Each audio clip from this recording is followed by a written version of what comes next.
Hello दोस्तों। तो आज है एटॉमिक स्ट्रक्चर का लेक्चर नंबर 3। तो आज हम इस लेक्चर के अंदर करने वाले सबसे पहले रिप्रेजेंटेशन ऑफ न्यूक्लियाइड्स या representation of fundamental particles of atom. तो कल हमने पढ़ा था, मैं यहाँ पर एक बार रिवाइज करा देता हूँ। मास ऑफ इलेक्ट्रॉन, इलेक्ट्रॉन का मास 9.107 इंटू 10 की पावर माइनस 31 kg, ये था मास ऑफ इलेक्ट्रॉन। और मास ऑफ प्रोटॉन 1.67 इंटू 10 की पावर माइनस 27 kg, ये प्रोटॉन का मास। मास ऑफ न्यूट्रॉन 1.67 इंटू 10 की पावर माइनस 27 kg। और चार्ज ऑफ इलेक्ट्रॉन, चार्ज कितना होता है इलेक्ट्रॉन पे? माइनस ई। कल भी बताया था ई क्या है, -1 यूनिट का चार्ज होता है। ई क्या है? 1 यूनिट का चार्ज। ई की वैल्यू क्या होती है? -1.6 इंटू 10 की पावर माइनस का 19 गुना। चार्ज प्रोटॉन का, चार्ज प्रोटॉन का होता है प्लस ई। और चार्ज न्यूट्रॉन पे, न्यूट्रॉन पे कल बताया था न्यूट्रॉन भाई न्यूट्रल होता है, इसमें कोई चार्ज जो है नहीं होता। अब इनको रिप्रेजेंट कैसे करें? रिप्रेजेंटेशन देखना हमें इलेक्ट्रॉन प्रोटॉन न्यूट्रॉन का। आइए रिप्रेजेंटेशन ऑफ न्यूक्लियाइड्स। कल मैंने बताया था आपको, एक टर्म याद होनी चाहिए। न्यूक्लियाइड्स क्या होते हैं? इलेक्ट्रॉन प्रोटॉन न्यूट्रॉन को ही न्यूक्लियाइड्स बोलते हैं, फिर फंडामेंटल पार्टिकल्स ऑफ एटम बोलते हैं। तो किस तरह रिप्रेजेंट करते हैं? बीच में तो आएगा सिंबल, ये तो क्या है? सिंबल है इसका, न्यूक्लियाइड्स का सिंबल। ऊपर आएगा चार्ज, नीचे आएगा मास।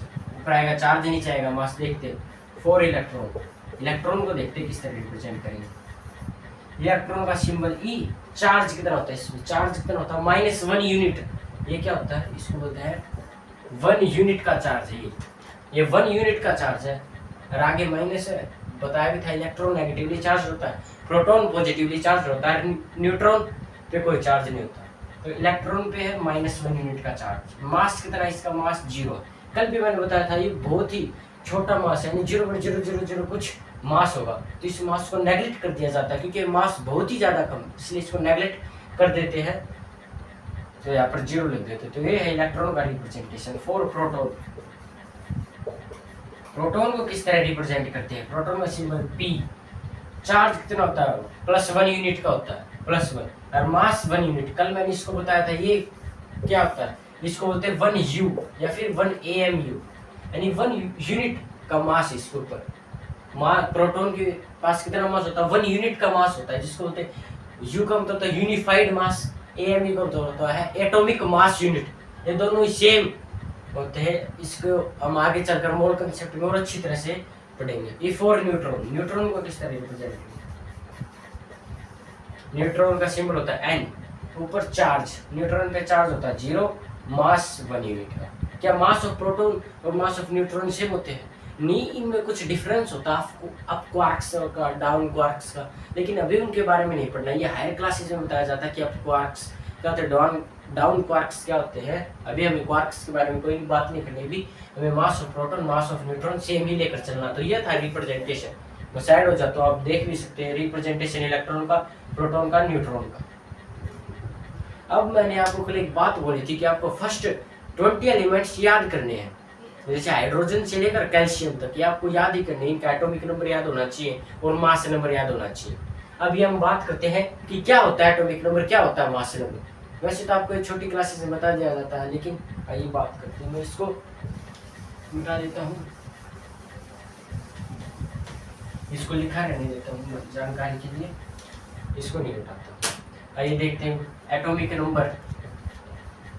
एटॉमिक नंबर को Z से रिप्रेजेंट करते हैं। एटॉमिक नंबर को Z से रिप्रेजेंट करते क्या होता है? Number of protons, number of protons present in nucleus. कितने नंबर ऑफ प्रोटॉन्स प्रेजेंट है न्यूक्लियस के अंदर, उसी को बोलते हैं एटॉमिक नंबर। कितने नंबर ऑफ प्रोटॉन्स प्रेजेंट है न्यूक्लियस के अंदर, उसी को बोलते हैं एटॉमिक नंबर। एक डेफिनेशन और है, वो भी बता देता हूँ, फिर बताता हूँ। Number of electrons, number of electrons present in neutral atom। क्या ये एग्जाम्पल? चलो, जैसे हाइड्रोजन है, हाइड्रोजन क्या होता है? 4 हाइड्रोजन, हाइड्रोजन का सिंबल H होता है। हाइड्रोजन में क्या होता है, या ये होता है हाइड्रोजन का न्यूक्लियस, एक प्रोटॉन होता है, 0 न्यूट्रॉन होते हैं, और बाहर वाली शेल में 1 इलेक्ट्रॉन होता है। ये होता है भाई हाइड्रोजन को इस तरह से दिखाते हैं। यानी ये क्या है, ये है न्यूक्लियस, ये क्या है, ये है न्यूक्लियस, हाइड्रोजन का न्यूक्लियस। तो पहली डेफिनेशन क्या है, कितने नंबर ऑफ प्रोटॉन्स प्रेजेंट है न्यूक्लियस के अंदर, एक प्रोटॉन प्रेजेंट है न्यूक्लियस के अंदर, इसलिए इसका एटॉमिक नंबर 1 होगा, Z की वैल्यू 1 होगी। या कितने नंबर ऑफ इलेक्ट्रॉन्स प्रेजेंट है न्यूट्रल एटम के अंदर, कितने हैं भाई, 1। Basically neutral atom, neutral atom मतलब तेरे एटम के ऊपर कोई भी चार्ज नहीं होना चाहिए। आगे चलकर हम आयंस के बारे में बात करेंगे, वहां पर क्या होगा, ये एटम चार्ज हो जाएंगे, इसलिए कहा गया है कि न्यूट्रल एटम के अंदर जितने नंबर ऑफ इलेक्ट्रॉन्स प्रेजेंट होंगे वो होगा एटॉमिक नंबर। आगे चलकर हम देखेंगे कि आयंस क्या होता है, आयंस में एटम के ऊपर चार्ज आ जाता है। तो ये था एक एग्जांपल और लेते हैं हीलियम का। हीलियम, हीलियम के न्यूक्लियस के अंदर 2 प्रोटॉन होते हैं, 2 न्यूट्रॉन होते हैं और 2 ही इलेक्ट्रॉन होते हैं।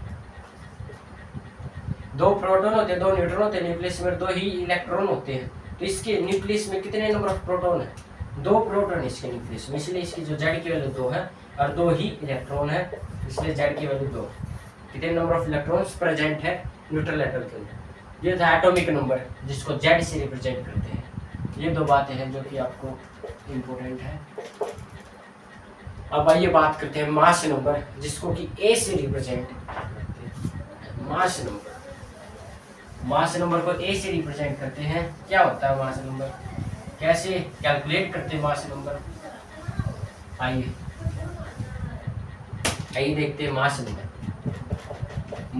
क्या सॉरी, मास नंबर, आइए जानते हैं मास नंबर को A से रिप्रेजेंट करते हैं। मास नंबर को A से रिप्रेजेंट करते हैं। क्या होता है mass number, mass number calculate करने का एक फॉर्मूला होता है, number of protons plus number of neutrons का। यानी मास नंबर निकालने का एक फॉर्मूला होता है क्या, कि number of protons plus number of neutrons का। यानी मास नंबर क्या बताता है, किसी भी एटम का मास क्या है, मास नंबर बताता है किसी भी एटम का मास क्या है। सर एक ये एटम है, जैसे हाइड्रोजन ही लेता हूँ, हाइड्रोजन का एक एटम, ये न्यूक्लियस है, न्यूक्लियस के अंदर 1 प्रोटॉन होता है, 0 न्यूट्रॉन होते हैं, बाहर 1 इलेक्ट्रॉन होते हैं। हाइड्रोजन एटम का मास निकाल रहा है, तो इसका मास तो number of proton plus number of neutron plus number of proton के बराबर आना चाहिए था, यानी इन तीनों का सम करना चाहिए था। तो यहाँ पर number of neutron, number of electron का सम क्यों नहीं करे, क्योंकि मैंने आपको बताया था कि जो नंबर ऑफ जो इलेक्ट्रॉन का मास होता है ना, वो नेग्लेक्ट यानी नेग्लिजिबल होता है, इसलिए इलेक्ट्रॉन के मास को नेग्लेक्ट कर दिया जाता है। मास जो मास नंबर हो, number of proton plus number of neutron के सम से ही निकाला जाता है, क्योंकि इलेक्ट्रॉन का जो मास होता है बहुत ही ज़्यादा कम होता है। तो यहाँ पर मास नंबर क्या है इस हाइड्रोजन एटम का, जो मास नंबर हो क्या है, नंबर ऑफ प्रोटॉन, कितने प्रोटॉन है, 1, न्यूट्रॉन 0, तो मास नंबर है 1, हाइड्रोजन का 1। ऐसे हीलियम का कितना आएगा, हीलियम का कैलकुलेट करेंगे। हीलियम के न्यूक्लियस के अंदर 2 प्रोटॉन होते हैं, 2 न्यूट्रॉन होते हैं, तो हीलियम का जो मास आएगा वो आएगा 4। ऐसे जो मास नंबर है 1 से 20 एलिमेंट तक के, वो आपको याद करने, एटॉमिक नंबर भी मुझे भी याद है, आपको भी याद करने ही होंगे, क्योंकि इसके बिना कहानी जो है आगे नहीं बढ़ पाएगी। अब हमें समझना है कि हम रिप्रेजेंट कैसे करें। पहले तो हमने रिप्रेजेंटेशन देखा फंडामेंटल पार्टिकल्स का या न्यूक्लियस का, अब हमें देखना रिप्रेजेंटेशन, किसी भी एलिमेंट को रिप्रेजेंट कैसे करते हैं, एलिमेंट को रिप्रेजेंट कैसे करता है, ये देखते हैं एलिमेंट को रिप्रेजेंट करने का तरीका क्या है। रिप्रेजेंटेशन ऑफ एलिमेंट को किस तरह रिप्रेजेंट करते हैं, रिप्रेजेंटेशन देखना एलिमेंट्स का। देखते हैं एलिमेंट को रिप्रेजेंट करते हैं एक्स, ऊपर लिखते हैं मास नंबर, नीचे लिखते हैं एटॉमिक नंबर। ये एक्स का मतलब क्या, सिंबल उस एलिमेंट का सिंबल ऑफ एलिमेंट। ए का मतलब है मास नंबर, ए का मतलब मास नंबर, जेड का मतलब है एटॉमिक नंबर। या तो इस तरह से लिख दो या इस तरह से भी लिख दिया जाता है, ए और जेड, या एक्स ए जेड, तो किसी भी तरह से लिख दिया जाता है, कोई भी फर्क नहीं पड़ता। पहले इस तरह से लिखते थे, अब इस तरह से लिख देते हैं, इस तरह से लिख देते हैं। या मास नंबर को इस तरफ लिख दो राइट साइड की तरफ एटॉमिक नंबर को लेफ्ट साइड की तरफ लिख दिया, दोनों को लेफ्ट में लिख दो या दोनों को राइट में लिख दो, कोई भी टेंशन लेने वाली बात नहीं है। एग्जांपल देखते हैं ये जैसे हाइड्रोजन की बात करूँ, हाइड्रोजन का मास कितना होता है 1, एटॉमिक नंबर 1, या तो इसको ऐसे लिख दो या इसको भाई ऐसे लिख दो या इसको ऐसे लिख दो। अब हीलियम का जो मास होता है 4, एटॉमिक नंबर 2, इसको ऐसे भी लिख सकते हैं 4 2, इसको ऐसे लिख सकते हैं 4 2। जिस तरह से रिप्रेजेंट करते हैं एक एलिमेंट को, यह है रिप्रेजेंटेशन ऑफ एलिमेंट। अब आइए बात करते हैं कि नंबर ऑफ प्रोटॉन कैसे निकाले, इलेक्ट्रॉन कैसे निकाले, न्यूट्रॉन कैसे निकाले एक एटम के अंदर। सबसे पहले हम बात करते हैं कि एक एटम के अंदर इलेक्ट्रॉन प्रोटॉन न्यूट्रॉन को कैसे निकाले। मैं इसको जो मिटा देता हूँ, ये वाला भी मिटा ही देता हूँ, ज़्यादा स्पेस हो जाएगा। और फिर बात करते हैं, मार्क करो,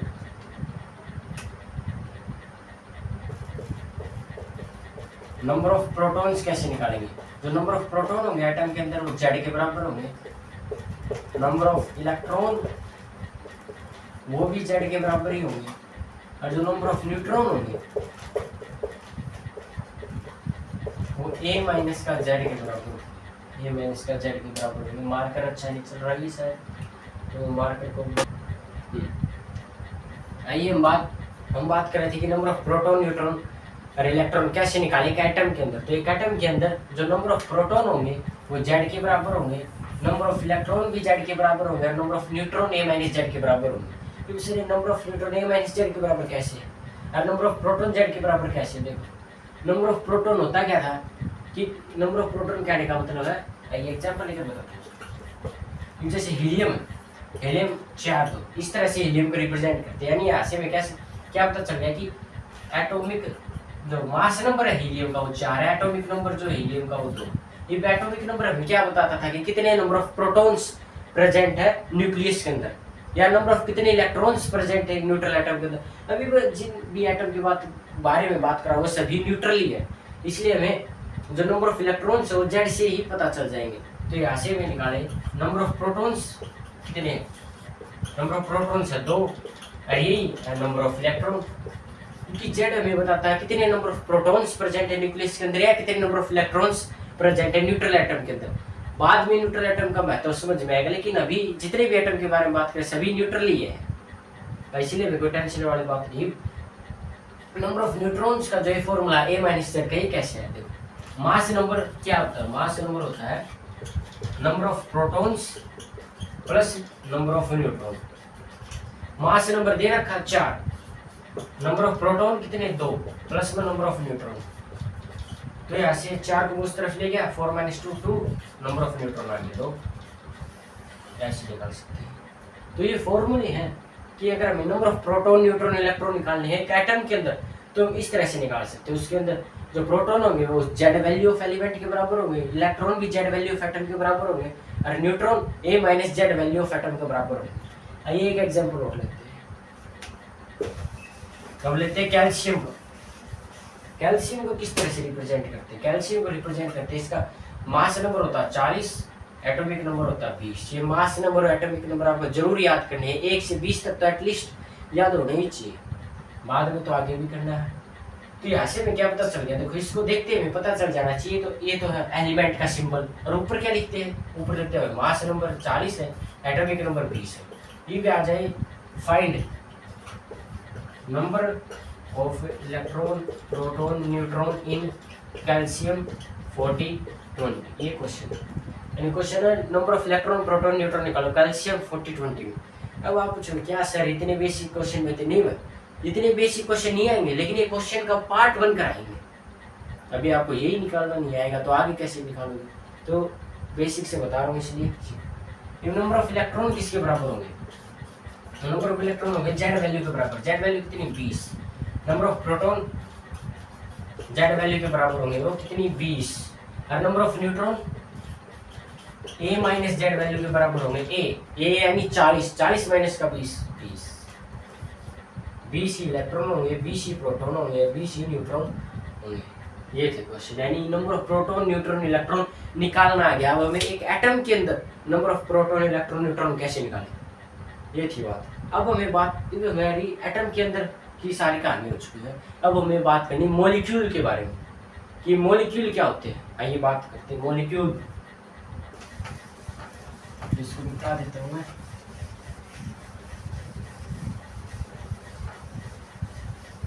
मॉलिक्यूल क्या होते हैं भाई? मॉलिक्यूल होते हैं आइए स्मॉलेस्ट पार्टिकल ऑफ एलिमेंट और compound which must have independent existence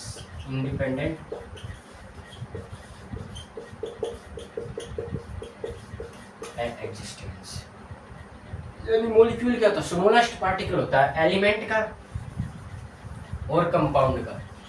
अब सर अब ना जो ये टर्म है एलिमेंट हो गया, कंपाउंड हो गया, मिक्सचर हो गया, होमोजेनियस मिक्सचर, हेटेरोजेनियस मिक्सचर, इन सभी के बारे में मोल कंसेप्ट के अंदर डिटेल में बात की जाएगी। मोल कंसेप्ट कहने का मतलब जो केमिस्ट्री का पहला चैप्टर है, some basic concepts of chemistry.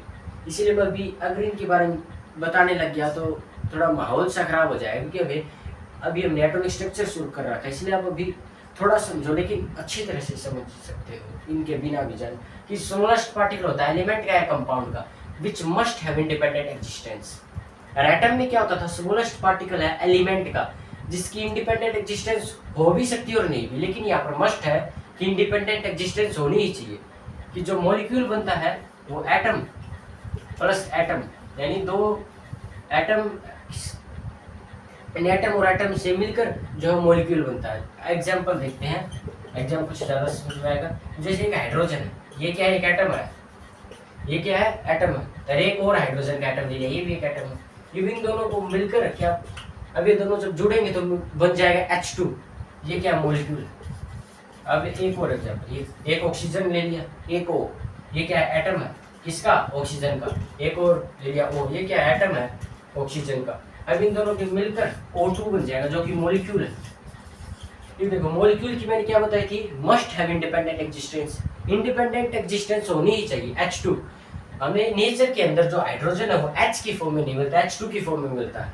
और जो ऑक्सीजन है हमें नेचर में O की फॉर्म में ना मिलकर के O2 की फॉर्म में मिलता है। हाँ, तो ये क्या है? एटम। ये है एटम। एटम प्लस एटम मिलकर ही मॉलिक्यूल बनाते हैं। ये भी एक टर्म आती है एटोमिसिटी।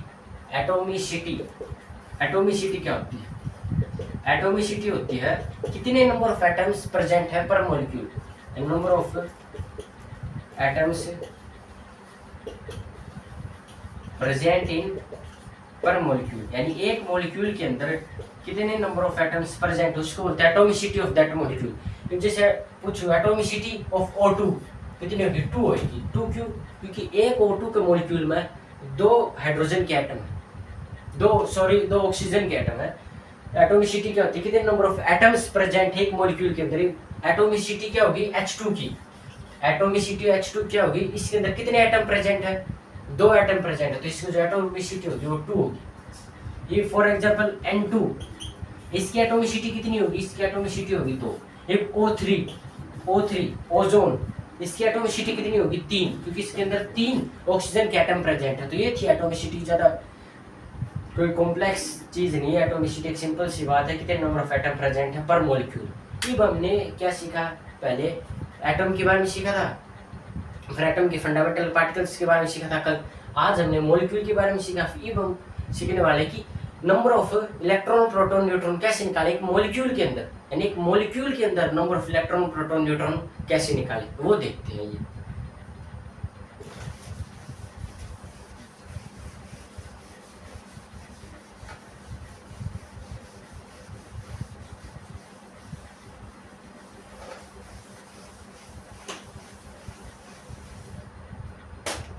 ये एक मॉलिक्यूल ले लिया हमने, लेट अस सपोज NH3, इसको क्या बोलते हैं? अमोनिया। NH3 मॉलिक्यूल ले लिया है, अमोनिया बोलते हैं इसको, अमोनिया NH3। इसके अंदर हमें क्या करना? Find number of proton, neutron and electron. Number of proton neutron electron निकालने इस मॉलिक्यूल के अंदर, तो कैसे निकालेगा ये देखते देखते। पहले मैं सिंपल बताता हूँ, हमें जैसे एटम में किया ना वैसे ही यहाँ पर करना, फिर बाद में फॉर्मूला लिखवाऊंगा, क्योंकि फॉर्मूला जो है ना थोड़ा अजीब सा देखने में अच्छा है लेकिन थोड़ा करने में मुश्किल, तो फॉर्मूला बाद में बताऊंगा। पहले देखो कैसे करते हैं। नंबर ऑफ प्रोटॉन निकालते हैं सबसे पहले। नंबर ऑफ प्रोटॉन देखो कैसे निकालने, यहाँ पर साइड में लिख देता हूँ।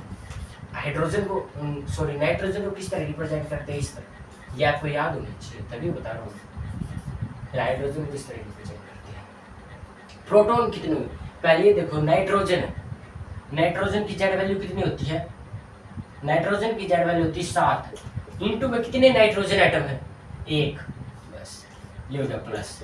एक हाइड्रोजन की जेड वैल्यू कितनी होती है, यानी हाइड्रोजन, एक हाइड्रोजन एटम के अंदर कितने प्रोटॉन होते हैं, एक हाइड्रोजन के एटम के अंदर कितने प्रोटॉन होते हैं, 1, इंटू में कितने हाइड्रोजन के एटम है, 3, तो कितनी आएगी 7 + 3 यानी 10 प्रोटॉन आ गए। यानी कैसे निकाला, देखो क्या करना होता है, पहले तो देखना कितने एटम है सभी के बारे में, यानी सभी इंडिविजुअल एटम के बारे में, सभी इंडिविजुअल एटम के number of proton electron neutron find करनी होती है। तो जैसे यहाँ पर एक नाइट्रोजन एक हाइड्रोजन, प्रोटॉन निकालने, एक नाइट्रोजन में कितने प्रोटॉन है, एक नाइट्रोजन में कितने प्रोटॉन है 7, इंटू में कितने नंबर ऑफ नाइट्रोजन एटम है उतने, कितने हैं 1, प्लस एक दूसरे एटम के बारे में, एक हाइड्रोजन एटम में कितने प्रोटॉन होते हैं 1, इंटू में कितने हाइड्रोजन के एटम है 3, बस फिर 10 प्रोटॉन आ गए।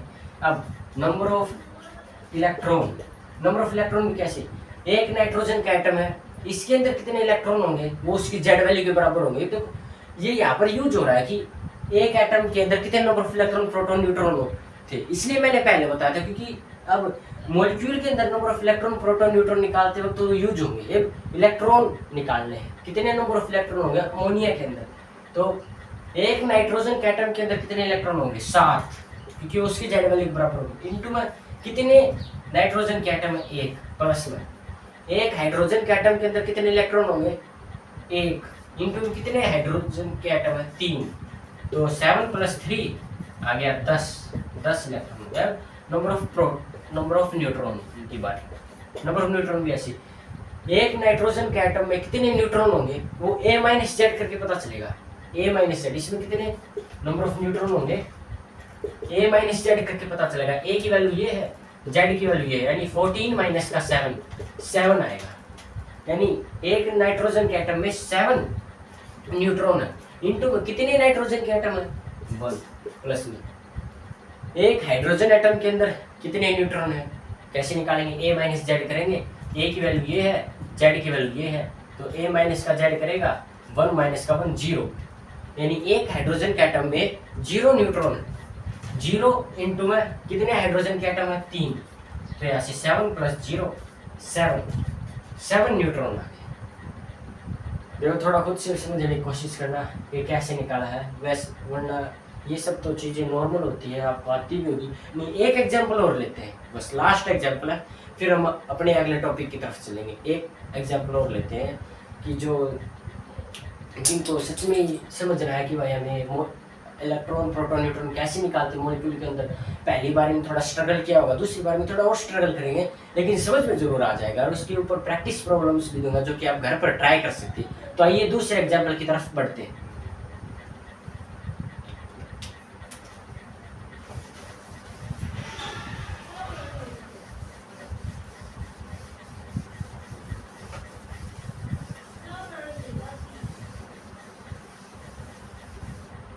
आइए क्वेश्चन नंबर 2 करते हैं, मतलब दूसरा एग्जाम्पल करते हैं। दूसरा एग्जाम्पल किसके लिया जाए, आप बताओ किसका लिया जाए, तो H2SO4 का ले लेते हैं, H2SO4 का। हाँ, इसमें 3 एलिमेंट है। सबसे पहले तो हमें इंडिविजुअल एलिमेंट का सिंबल पता होना चाहिए, जैसे हाइड्रोजन 1 1, यानी मास नंबर भी 1, एटॉमिक नंबर भी 1। S का मास नंबर होता है 32, एटॉमिक नंबर होता है 16।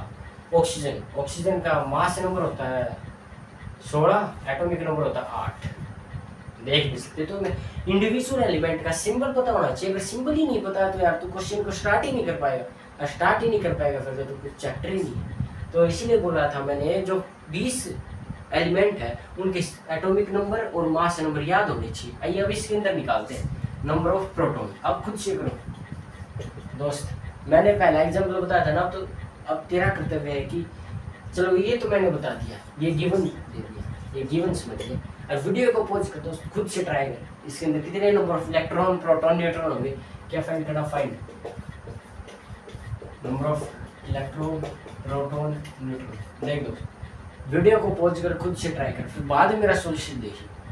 कर मैं साइड हो रहा हूँ, ट्राई कर। हाँ कर लिया ट्राई, तो अब मेरा solution they. Number of proton कैसे निकालता हूँ, एक हाइड्रोजन, पहले एक एक एलिमेंट को पकड़ेंगे, एक एक एलिमेंट को पकड़ेंगे, उसके अंदर प्रोटॉन निकालते जाएंगे और उन सभी को ऐड करते जाएंगे, ऐसे ही तो करते हैं यार। तो एक हाइड्रोजन एटम के अंदर कितने प्रोटॉन है, एक हाइड्रोजन एटम के अंदर कितने प्रोटॉन है, 1 इंटू में कितने नंबर ऑफ हाइड्रोजन एटम है, 2। ऐसा ही तो करते हो। एक पेन 5 रुपए का है, तो 2 पेन कितने होंगे, कि एक पेन 5 का इंटू में कितने पेन है, तभी तो 2 पेन 10 के आएंगे। इस तरह ये तो यार सिंपल सा, क्या कहते हैं इसको, यूनिटरी मेथड लगा रहा हूँ। ये भाई प्लस एस क्या, सल्फर, एक सल्फर के एटम में कितने प्रोटॉन होते हैं, एक सल्फर के एटम में कितने प्रोटॉन होंगे, जो सल्फर के अंदर जो प्रोटॉन होंगे उसके जेड वैल्यू के बराबर होंगे, यानी कितने, 16 इंटू में कितने सल्फर के एटम है, 1 प्लस 2। एक ऑक्सीजन एटम के अंदर कितने प्रोटॉन होंगे, एक ऑक्सीजन एटम के अंदर कितने प्रोटॉन होंगे, 8 इंटू में कितने नंबर ऑफ ऑक्सीजन एटम है, 4। बस अब इसको ऐड कर देंगे, 2 प्लस 16 प्लस 832, 2 और 2 4, 30 40 50 आएगा। देख लेता हूँ भाई, 6 7 8 9 10 3 4 50 प्रोटॉन। ये भी ऐसे आप डायरेक्ट देख सकते हो, नंबर ऑफ इलेक्ट्रॉन जो होते हैं ना, वो नंबर ऑफ प्रोटॉन के बराबर ही होते हैं। जो नंबर ऑफ इलेक्ट्रॉन होते हैं प्रोटॉन के बराबर होता है। अगर जो तेरा मॉलिक्यूल न्यूट्रॉन है, इसके ऊपर कहीं चार्ज दिख रहा है क्या, चार्ज नहीं है ना, तो जो नंबर ऑफ प्रोटॉन है ना, वही नंबर ऑफ इलेक्ट्रॉन के बराबर होंगे। तो डायरेक्ट यहाँ पर 50 इलेक्ट्रॉन भी लिखा जा सकता है, लेकिन मेरा तो कर्तव्य है फिर से बताना, तो आइए फिर से करते हैं। अभी सेम टू सेम भाई, एक हाइड्रोजन एटम के अंदर कितने इलेक्ट्रॉन होंगे, 1 इंटू में कितने हाइड्रोजन एटम होंगे, 2 प्लस एक सल्फर एटम के अंदर कितने इलेक्ट्रॉन होंगे, 16 इंटू में कितने नंबर ऑफ सल्फर एटम है, 1। एक ऑक्सीजन एटम में कितने इलेक्ट्रॉन होंगे, 8 इंटू में कितने ऑक्सीजन के एटम है, 4। तो यहाँ पर क्या आ जाएगा, 2 प्लस 16 प्लस 32। देखो मैंने बताया था ना, जितने नंबर ऑफ प्रोटॉन होंगे उतने ही नंबर ऑफ इलेक्ट्रॉन होंगे। आ भी रहा 85 इलेक्ट्रॉन। अब न्यूट्रॉन की बात, नंबर ऑफ न्यूट्रॉन कैसे कैलकुलेट करेंगे, सेम टू सेम वही बात है। जैसे प्रोटॉन इलेक्ट्रॉन कैलकुलेट करें ना, वैसे ही न्यूट्रॉन भी कैलकुलेट करने हैं। ये देख, एक हाइड्रोजन एटम के अंदर कितने न्यूट्रॉन होते हैं, न्यूट्रॉन कैसे निकालेंगे, a माइनस जेड वैल्यू करेंगे, 1 माइनस का 1 बराबर 0, यानी एक हाइड्रोजन एटम के अंदर 0 न्यूट्रॉन है, इंटू में कितने हाइड्रोजन एटम है, 2 प्लस 1। एक सल्फर एटम के अंदर कितने न्यूट्रॉन है, देखो इसके अंदर निकालते हैं, a माइनस जेड वैल्यू करी, यानी 32 माइनस का 16 आ गया, यानी 16 न्यूट्रॉन है एक सल्फर के एटम में। कितने हैं, 16 इंटू में कितने सल्फर के एटम है, कितने सल्फर के एटम है, यहाँ पर एक ही तो है। अब कोई कहे यार हमें कैसे पता चलेगा एक है, अरे यार यहाँ पर एक लिखा है, देखिए इतना तो बेसिक यार, इतना तो एक्सपेक्ट कर ही सकता हूँ कि कोई समझता हो कि O4 है, इसका मतलब क्या, 4 ऑक्सीजन के एटम है, देखो इतना तो पता ही होना चाहिए। प्लस में ये भी यहाँ पर एक ऑक्सीजन के एटम में कितने नंबर ऑफ न्यूट्रॉन होंगे, a माइनस जेड करके पता चलेगा, a माइनस का जेड क्या, 16 माइनस का 8 आ गया, यानी एक ऑक्सीजन के एटम में 8 न्यूट्रॉन होते हैं, इंटू है कितने ऑक्सीजन के एटम है, 4। तो यहाँ पर आ गया 0 प्लस 16 प्लस 832, 48 जो है न्यूट्रॉन। ये बोर्ड भी यार यहाँ से हिल रहा है बाकी। तो ये था भाई, बहुत मेहनत लगती है यार ऐसे बताने में यार।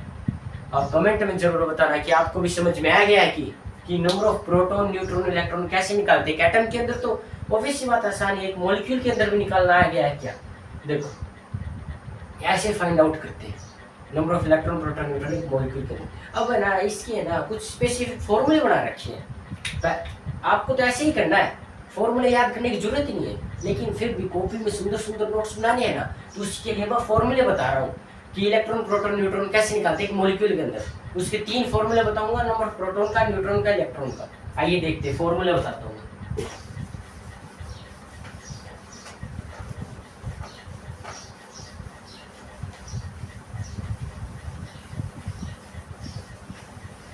आइए फॉर्मूले बताते हैं, फॉर्मूले formulas to find number of electron, proton and neutron in molecule. Formulas to find the number of electron, proton, neutron in molecule. एक molecule के अंदर number of electron, proton, neutron कैसे निकालते हैं, इसके फॉर्मूला देखते हैं. पहला number of proton का फॉर्मूला, number of proton का फॉर्मूला ये देखते हैं. number of proton का फॉर्मूला होता है summation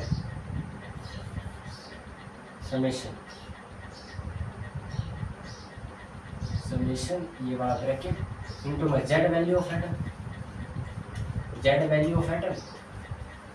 इनटू में टोटल नंबर ऑफ एटम्स.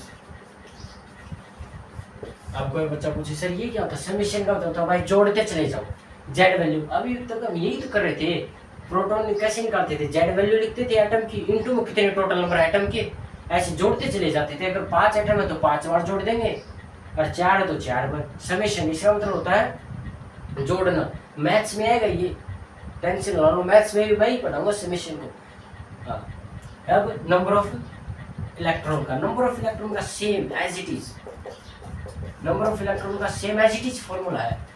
तो मैं लिखता हूँ summation z value of atom into में टोटल नंबर ऑफ एटम.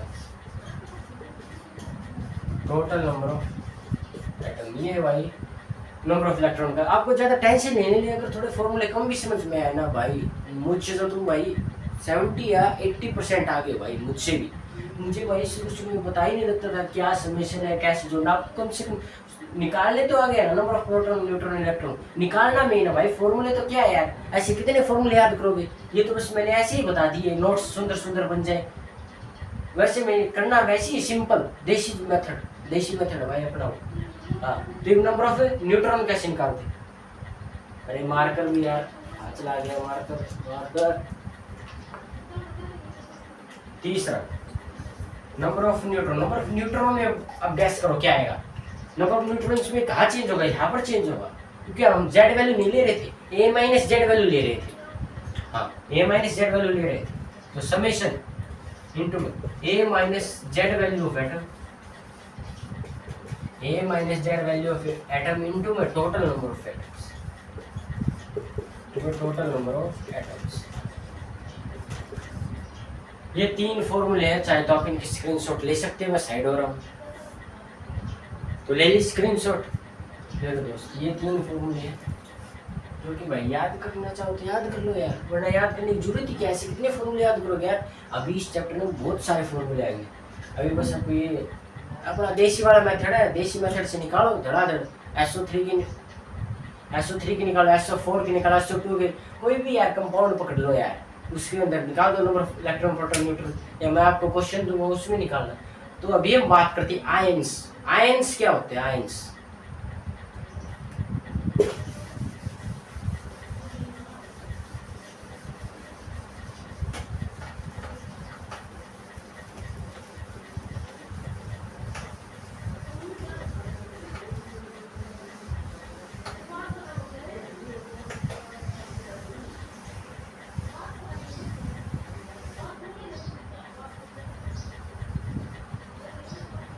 अब हम बात करते हैं आयंस के बारे में. आयंस क्या होते हैं.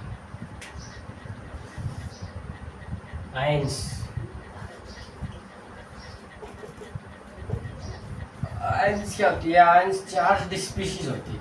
Charged species due to transfer of electrons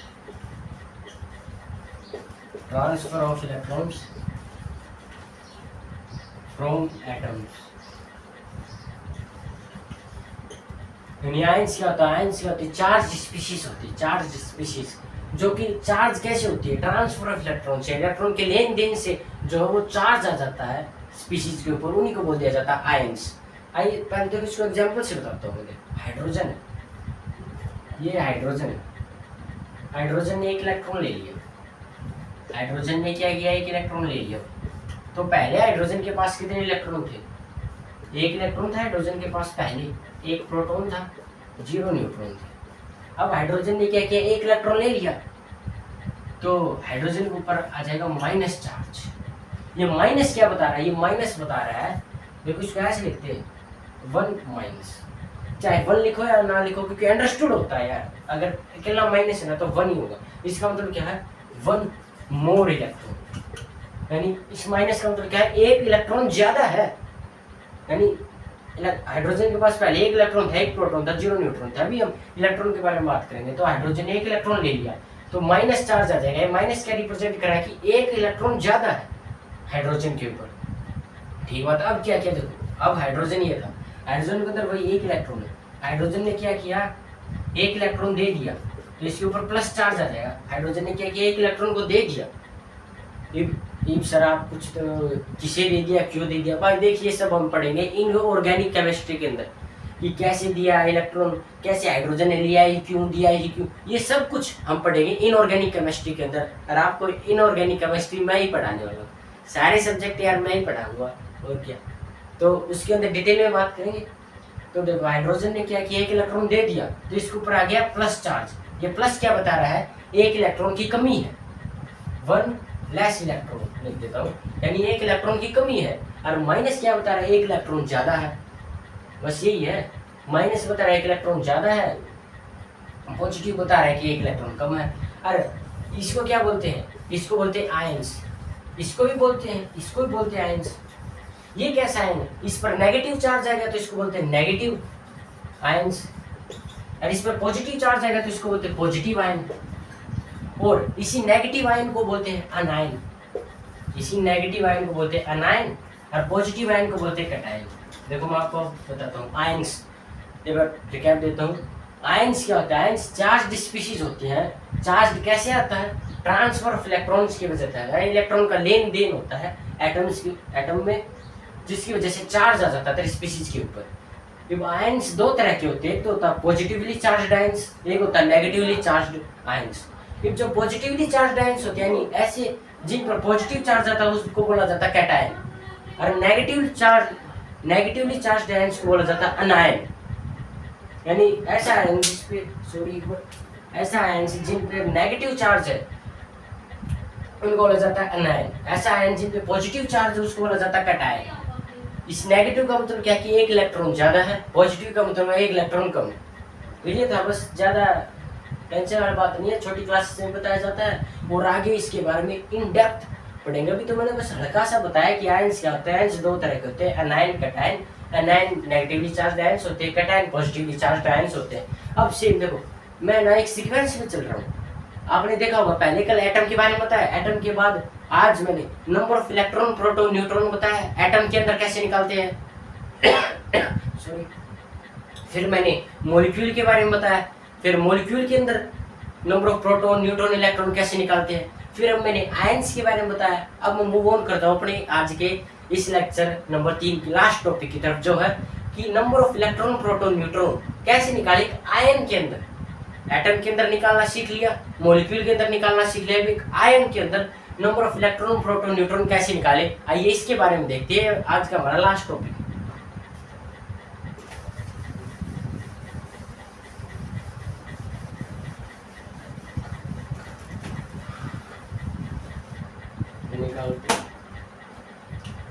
number of electron proton and neutron in an ion. एक आयन के अंदर number of electron proton neutron कैसे निकाला है। देखो इसके मैं बता दूं ना, इसके भी वैसे ही फॉर्मूले हैं, इलेक्ट्रॉन प्रोटॉन प्रोटॉन न्यूट्रॉन का तो वही फॉर्मूला है। लेकिन पहले हम क्या करेंगे, पहले हम निकालना सीखेंगे, क्योंकि हमारा मकसद फॉर्मूले को ज्यादा याद ना करके कंसेप्ट पर ज्यादा फोकस करना है कि बिना फॉर्मूले को क्वेश्चन कैसे किया जाए। क्योंकि फॉर्मूले से तो हर कोई कर सकता है, बिना फॉर्मूले से सिर्फ और सिर्फ वही कर सकता है जिसकी डीप अंडरस्टैंडिंग होती है, जो कंसेप्ट को पकड़े, ना कि फॉर्मूले को। देखो फॉर्मूला कैसे याद करना अच्छी बात होती है, लेकिन इतनी ज्यादा भी नहीं, क्योंकि हमें कम से कम फॉर्मूले याद रखने हैं। क्योंकि अभी इस चैप्टर के अंदर तो अभी शुरू नहीं हुआ भाई, ये चैप्टर अभी बेसिक्स ही चल रहे हैं। शुरू जब होगा, जब मैं बताऊंगा ये चैप्टर। तो ये देखते हैं एक आयन के अंदर इलेक्ट्रॉन प्रोटॉन न्यूट्रॉन कैसे निकालते हैं। सबसे बेसिक सा आयन लेता हूँ मैं, OH माइनस आयन है ये मेरा। इसके अंदर इलेक्ट्रॉन प्रोटॉन न्यूट्रॉन कैसे निकालते हैं आइए देखते हैं। पहले तो वही इंडिविजुअल एलिमेंट की सिंबल में पता होना चाहिए, वरना देखो मामला खराब हो जाएगा। हाइड्रोजन हाइड्रोजन अगर होता वन, ये प्रोटॉन न्यूट्रॉन तो हमें वैसे ही निकालने, पंगा का आएगा, पंगा आएगा भाई इलेक्ट्रॉन के अंदर, पंगा आएगा इलेक्ट्रॉन के अंदर। भाई प्रोटॉन न्यूट्रॉन का वैसा फॉर्मूला देखो, नंबर ऑफ प्रोटॉन निकालो। प्रोटॉन एक ऑक्सीजन के अंदर कितने प्रोटॉन होते हैं, या प्रोटॉन की जेड वैल्यू कैसे, हमने पहले जेड वैल्यू लिखा था तो कंफ्यूजन नहीं है कोई भी होनी चाहिए आपको। एक ऑक्सीजन के एटम में कितने प्रोटॉन, 8, इंटू में कितने ऑक्सीजन के एटम, 1, प्लस में अभी माइनस को देखना ही नहीं है, अभी माइनस प्लस का कोई लेना देना ही नहीं है। प्रोटॉन न्यूट्रॉन को निकालते वक्त माइनस प्लस का लेना देना, सिर्फ इलेक्ट्रॉन को निकालते हो, इलेक्ट्रॉन का इफेक्ट करेगा। ये भी एक हाइड्रोजन के अंदर कितने प्रोटॉन होते हैं, 1, इंटू कितने हाइड्रोजन एटम, 1, तो 8 + 1 हो गया भाई 9, यानी 9 प्रोटॉन है भाई इसके अंदर। ये नंबर ऑफ न्यूट्रॉन निकालते भाई। एक ऑक्सीजन के अंदर कितने न्यूट्रॉन होंगे, निकाल भाई। न्यूट्रॉन कैसे निकालते हैं, A-Z करके यार, अभी तो याद हो रहा चाहिए, 16 - 8 करके 8, यानी एक ऑक्सीजन एटम के अंदर 8 न्यूट्रॉन है, इंटू में कितने ऑक्सीजन एटम होगा, एक हाइड्रोजन एटम के अंदर कितने न्यूट्रॉन है, 0, इंटू में कितने हाइड्रोजन एटम है, 1, तो 8 + 0 यानी 8 न्यूट्रॉन आते हैं। अब नंबर ऑफ इलेक्ट्रॉन निकालने का यार, देख दोस्त, मैं ना चाहता हूँ तो तुझको पहले ही फॉर्मूले बता देता, लेकिन सोच इलेक्ट्रॉन कैसे निकालने चाहिए, सोच, ये OH- है, सोच जरा दिमाग लगा कि इलेक्ट्रॉन कैसे निकालने चाहिए। अभी मैंने बताया था माइनस का मतलब क्या होता है, एक इलेक्ट्रॉन आ गया है, माइनस का मतलब क्या होता है, एक इलेक्ट्रॉन ज्यादा है। अगर यहाँ पर ऐसा लिखा होता है ना -2, इसका मतलब 2 इलेक्ट्रॉन ज्यादा है, अरे लिखा होता -3 तो 3 इलेक्ट्रॉन ज्यादा। ये भी यहाँ पर अगर कुछ भी नहीं लिखा है तो इसका मतलब अंडरस्टूड है कि एक ही लिखा होगा, तो 1 इलेक्ट्रॉन ज्यादा है। तो यानी प्रोटॉन कितने थे, देख शुरू में क्या होता है, एक एटम के अंदर number of proton plus number of neutron equal होते हैं, हमने देखा था। लेकिन अब आयंस के अंदर क्या होता है कि प्रोटॉन और इलेक्ट्रॉन अलग अलग हो सकते हैं।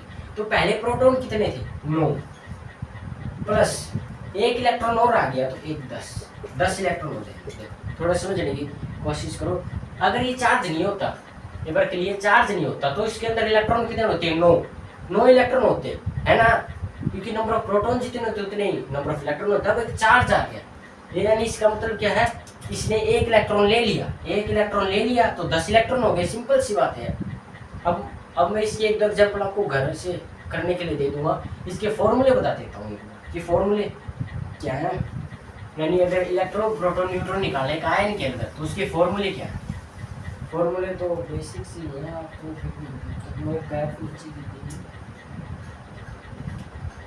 नंबर ऑफ प्रोटॉन का बताता हूँ सबसे पहले भाई, summation Z value of atom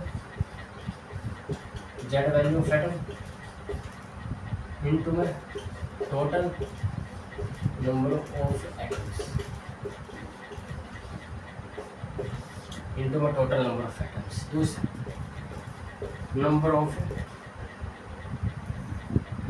of neutron summation A- का Z value of atom, A- की Z value of atom into है टोटल नंबर ऑफ एटम। मैं इसको रब कर देता हूँ, अब तो इसकी कोई जरूरत नहीं है,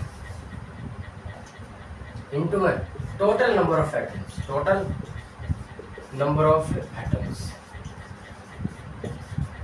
ये होता है फॉर्मूला। नंबर ऑफ इलेक्ट्रॉन का क्या फॉर्मूला होता है, नंबर ऑफ इलेक्ट्रॉन का मैं बताता हूँ, नंबर ऑफ प्रोटॉन निकालना है। नंबर ऑफ प्रोटॉन में अगर पॉजिटिव चार्ज है, पॉजिटिव चार्ज का मतलब क्या होता है, इलेक्ट्रॉन चले गए, तो अगर पॉजिटिव चार्ज है तो इसमें से माइनस कर दो पॉजिटिव चार्ज कितना।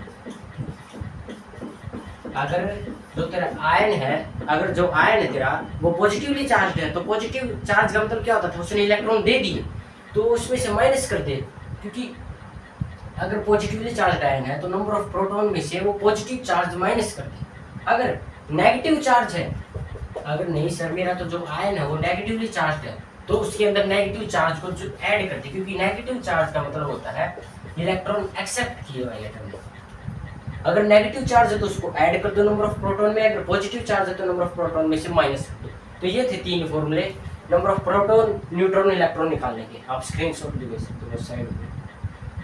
तो ये थे भाई नंबर ऑफ इलेक्ट्रॉन निकालने के। और आज का लेक्चर बस यहीं पर एंड करते हैं। आज मैंने आयन के अंदर number of electron proton neutron निकालना सिखा दिया, मॉलिक्यूल के अंदर number of electron proton neutron कैसे निकालते हैं वो सिखा दिया, number of electron proton neutron एक एटम के अंदर कैसे निकालते हैं वो सिखा दिया। इस अभी 1-2 क्लासेज और लगेगी बेसिक्स ऑफ केमिस्ट्री के अंदर, फिर जो हम फाइनली हम अपना एटॉमिक स्ट्रक्चर जो है चैप्टर शुरू करेंगे। अगर आपको कोई भी डाउट है लेक्चर 3 को लेकर या लेक्चर 3 के किसी भी टॉपिक को लेकर तो कमेंट में जरूर लिखना, मैं उसका आंसर का या रिप्लाई जरूर करूँगा। और बाकी आप कमेंट में जरूर बताना कि आपको लेक्चर कैसा लगा, और तब तक के लिए थैंक्स। मिलते हैं अगले लेक्चर में।